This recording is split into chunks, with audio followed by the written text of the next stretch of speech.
This is tutorial number 88 and it covers plastic and forging calculations within Catia V5.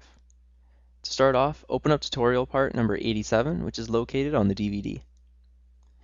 Now what we're going to do in this tutorial is I'm going to show you how to calculate plastic and forging costs. So when you send in a part to get a quote, so say we're going to send this part in, not only are they going to look at how difficult it would be to create this, say in a plastic or forging process, they also want to know how much volume there is, because with the volume, that's how much liquid they're going to be pouring in to the mold to create your part.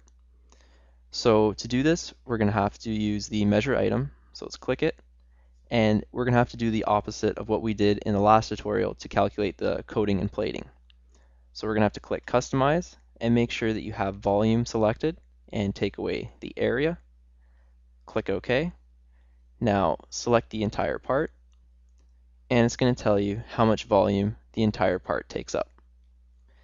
Now again, this is important as when you're getting a pricing for a plastic, even rubber forging, any type of manufacturing process that a liquid's going to be used, they want to know how much volume there is going to be so that they can charge you appropriately for the volume and how hard it is to actually make that component. So again, when you're measuring for a plastic or forging part for a quotation, make sure that you customize it and make sure that it's on the volume for your measure item.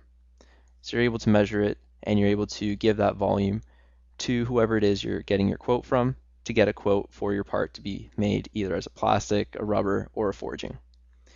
And that concludes our tutorial on how to get a plastic and forging calculation within Catia V5.